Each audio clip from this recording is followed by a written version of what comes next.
सम्माननीय मित्रों, इन दिनों पूरा देश एक बहुत बड़ी पीड़ा से गुजर रहा है। हर आदमी ये महसूस कर रहा है कि कश्मीर के पहलगाम में जो टूरिस्ट के साथ दुखद अत्याचारी और दुर्दांत घटना घटी, उसके बारे में वो खुद परिवार तो दुखी होने ही है, पर आम नागरिक भी बहुत दुखी है। मैं आज आपको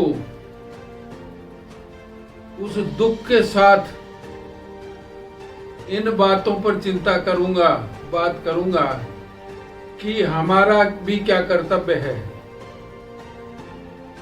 देश तैयार है उस घटना का हिसाब चुकाने के लिए, लेकिन आप और हम आम नागरिक क्या कर सकते हैं, इस पर मैं बात करूंगा।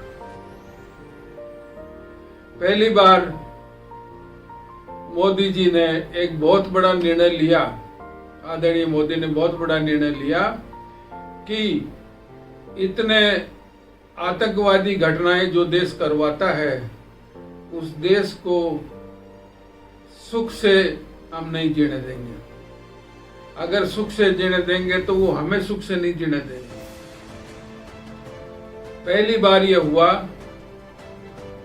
कि सिंधु नदी के बाबत जो समझौता नेहरू जी ने किया था, उस समझौते को स्थगित कर दिया।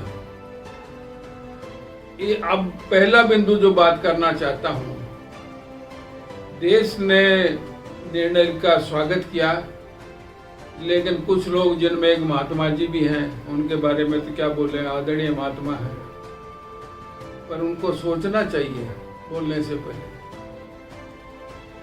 एक हर बात में टांग अड़ाने वाले किसान नेता भी हैं। वो जब भी चुनाव लड़ते हैं तो उनको गिनती के 5-10 वोट कहीं मिल जाए। कई बार जमानत जब्त करा चुके हैं, लेकिन यहाँ अपनी टांगों को चलने के काम में कम लेते हैं और टांग को अड़ाने के काम में ज्यादा लेते हैं। बहुत से ऐसे चैनल भी हैं जिनको मैं देशद्रोही से कम तो क्या कहूँ, तैयार बैठे रहते हैं उनको हाईलाइट करने के लिए। अब आप क्या कर सकते हो? आप हमारा क्या कर्तव्य है? हमारी सेना हमेशा हमारा सम्मान बढ़ाया है।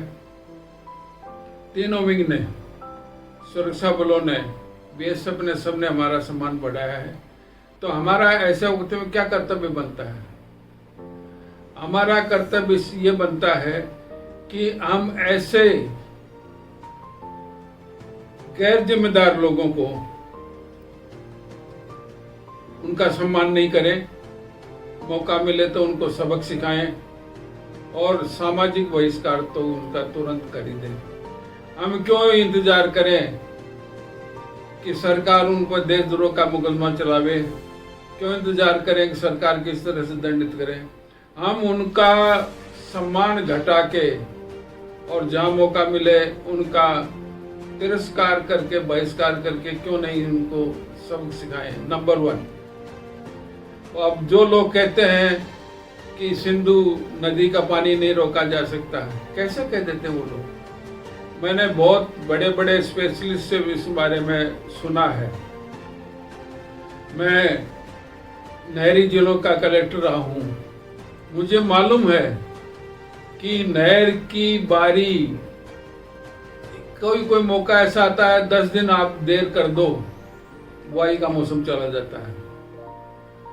10 दिन देरी कर दो, जो पीक टाइम जो फसल को पानी चाहिए उसको आगे पीछे कर दो, तो फसल 5-10% नहीं, 50% बर्बाद हो जाती है। सिंधु नदी का समझौता को स्थगित करने से अब पाकिस्तान ये दावा नहीं कर सकता कि वो हमसे पूछ ले कि कब पानी छोड़ोगे, कितना पानी छोड़ोगे। अब सब हमारे हाथ में है। पानी भले 80% छोड़ते थे, भले 60% भी छोड़ें, तो उसको ऐसे ढंग से छोड़ें कि जब वो पानी उनके पूरा फायदा नहीं करे।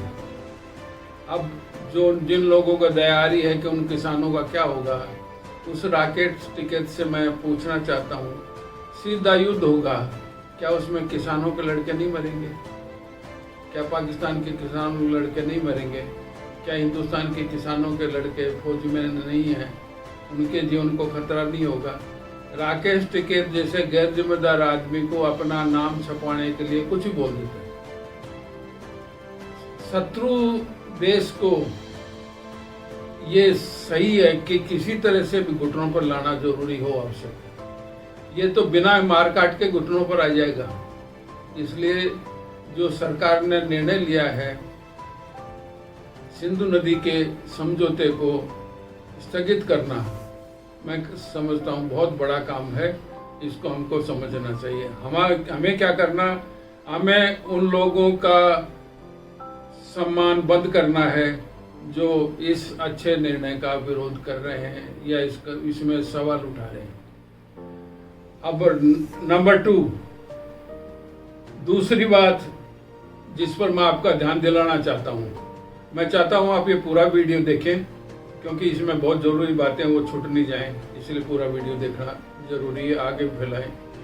जब सरकारें लड़ती हैं, देश कोई लड़ता है, तो ये कभी नहीं समझना चाहिए केवल फौज का सवाल है। हर नागरिक का कर्तव्य है कि किस रूप में हम अपना योगदान दे सकते हैं। जैसे मैं 80 साल के नज़दीक पहुंच रहा हूँ, मैं बुजुर्ग आदमी हो गया, मेरे लिए संभव नहीं है कि मैं फौज पर जाके बंदूक उठाऊं या और कोई तरह से सेवा करूं। तो मेरे लिए यह तो संभव है कि सही विचारों का मैं प्रचार प्रसार करूं, लोगों को जागरूक करूं। इसलिए आप जिस पोजीशन में जहाँ हैं वहाँ आप कोशिश करिए कि सही बात को आगे फैलाएं। आपने देखा होगा कि कुछ लोग ऐसी हल्की बातें करते हैं कि ये जो पहलगाम का हुआ हत्याएं, इसका फायदा किसको हुआ? वो इनडायरेक्ट में, जैसे यूपी में एक महिला है गाने वाली, उसका नाम तो मैं क्या लूं, ऐसे ऐसे बहुत से लोग हैं गैर जिम्मेदार लोग जो इशारों में कहना चाहते हैं क्या चुनाव के लिए भारत सरकार को कोई फायदा होने वाला था। अरे डूब मरो भले आदमियों, तुम डूब मरो।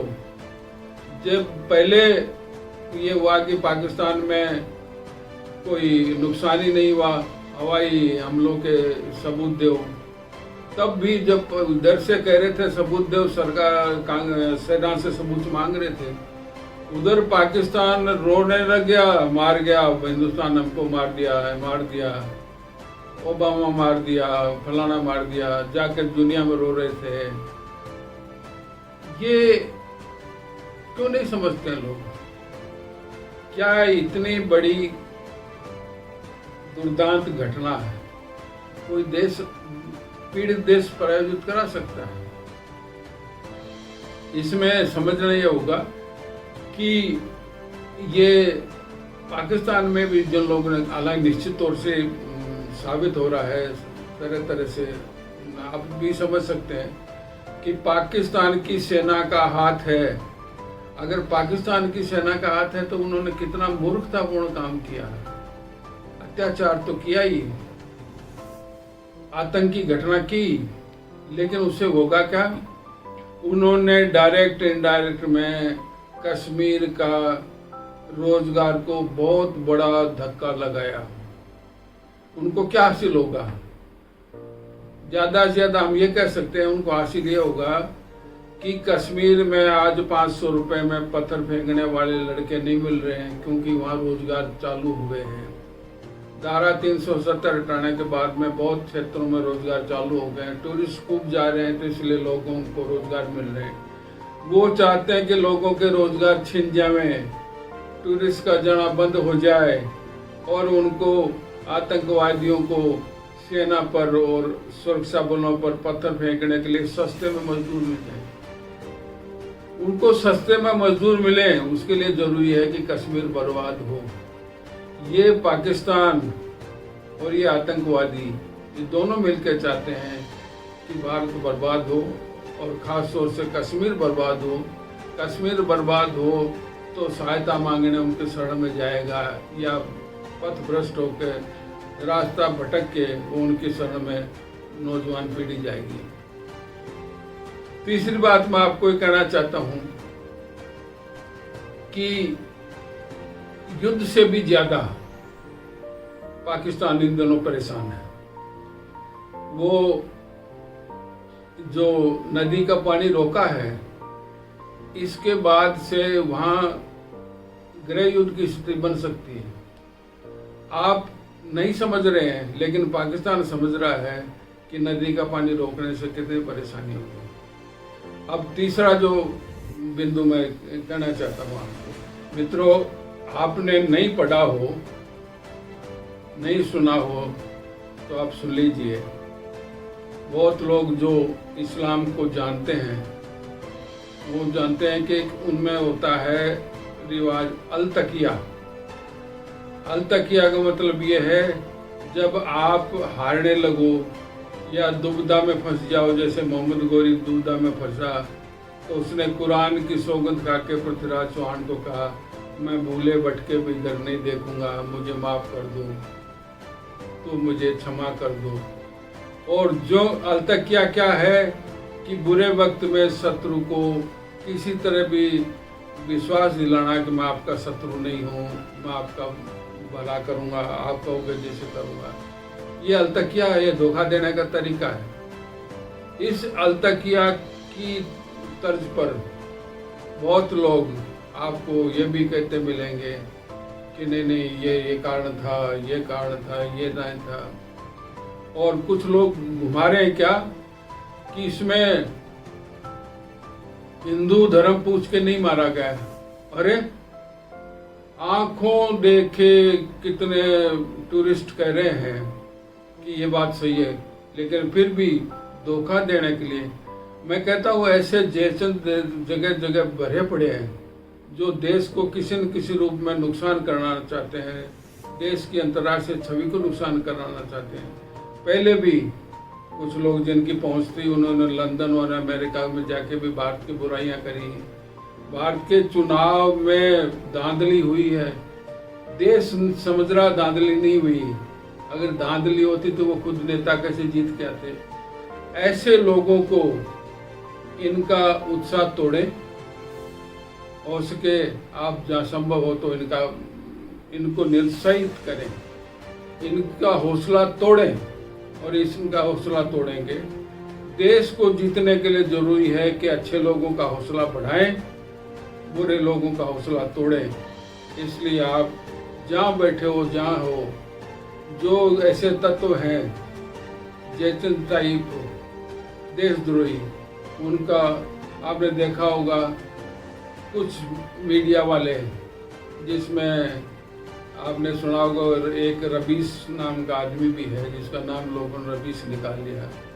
वो किस खबर को क्या मोड़ देते थे, रातों रात कुछ को कुछ घुमा देते हैं। दिल्ली में दंगे हुए, उस दिल्ली में दंगों का क्या रूप दिया था उन्होंने कि नहीं कोई मुसलमान तो गोली चलाई नहीं।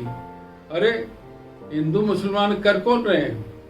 भारत में आज भी लोग हैं ये समझना चाहिए कि मुसलमानों में भी सब लोग बुरे नहीं होते, सब लोग अल-तकिया नहीं करते, सब लोग धोखा नहीं देते। हिंदू मुसलमान मानवता बहुत सब जगह जिंदा है, इसलिए जहाँ जिंदा है इसको बढ़ावा दें। और जो दुष्ट लोग हैं वो किसी कौम के कहीं के हों, क्या हिंदू में ऐसे लोग नहीं है जो देश के खाई खोद रहे हैं? इसलिए आप समझें और चुन चुन के बदमाश लोगों को जब चुनाव आवे तो वोट से सबक सिखावें। चाहे कोई पार्टी हो, कोई व्यक्ति हो, आप नोट करके रखें कि कौन सी पार्टी इस वक्त देश के साथ खड़ी है, कौन सी पार्टी इस वक्त अपना चालाकी कर रही है, देश का नुकसान कर रही है। देश का भला करने वालों को चुनाव में जिताएं। आप निर्णय खुद कर सकते हैं। तो इसलिए मैं कुछ नहीं कहूँगा, हमारी एकता भी बनी रहे देश में, देश का भविष्य भी अच्छा हो, सब मिलजुल के भी रहें, लेकिन बदमाश लोगों को, चालाक लोगों को, दुराग्रही लोगों को चिन्हित करके रखें और जहाँ हो उनको मौका मिले सबक सिखाएं। मैं उम्मीद करता हूँ मेरी बात पर आप लोगों को ध्यान आएगा, क्योंकि बहुत बार हम सोचते हैं कि हम क्या कर सकते हैं देश समस्या में। आप बहुत कुछ कर सकते हैं। देश में जब अच्छा माहौल बनता है, देश की सेनाएं अच्छा काम करते हैं, उसका उत्साह बढ़ाना बहुत बड़ी चीज़ है, बहुत बड़ा काम हम कर सकते हैं। और बुरे लोगों का उत्साह तोड़ना ये बहुत जरूरी है। इतिहास से सबक लेते नहीं हैं, ज़्यादातर लोग सबक नहीं लेते हैं और इतिहास को सही तौर से समझते भी नहीं हैं। आपको मैं बताना चाहता हूँ कि नेहरू लियाकत समझौते के बारे में बहुत कम लोग जानते हैं।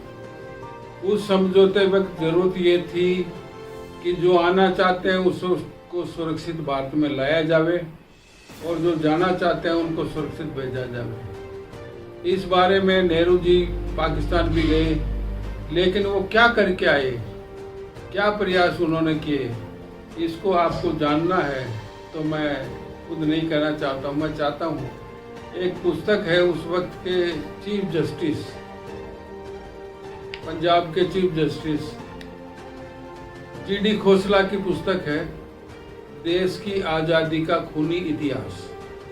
पहले उन्होंने ये अंग्रेजी में लिखी थी, आज ये हिंदी में वो उपलब्ध है। हो सके तो आप जरूर पढ़ें। आज़ादी के वक्त भी जितनी भी पुस्तकें हैं उसमें एक भी पुस्तक आप अगर पढ़ना चाहते हो और भविष्य के लिए सबक लेना चाहते हो तो जस्टिस जीडी खोसला की आज़ादी का खूनी इतिहास जरूर पढ़ें। सरदार पटेल की और उनकी वार्ता है उनमें।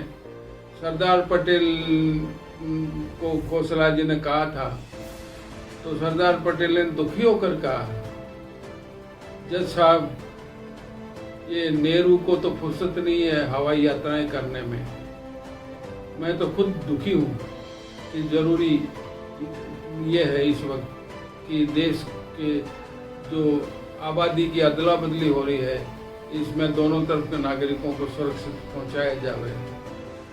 ये एक सेंटेंस में कितनी पीड़ा व्यक्त की है। मैं नेहरू के खिलाफ अपनी जुबान से कुछ नहीं कहना चाहता, लेकिन आप पढ़िए, आप सोचेंगे कि उस वक्त नेहरू को कितनी चिंता थी देश के लोगों की।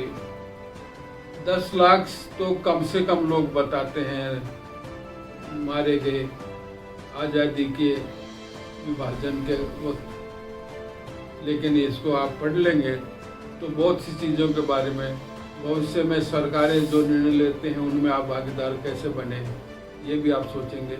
जरूर पढ़िए जस्टिस जीडी खोसला की पुस्तक देश की आज़ादी का खूनी इतिहास। मैं चाहता हूँ मेरी बात को आगे भी पहुँचाएं और लाइक और शेयर सब्सक्राइब जरूर करें। मेरा निजी स्वार्थ नहीं है, पर ये बात जरूरी आगे तक पहुँचानी जरूरी है। धन्यवाद। जय हिंद।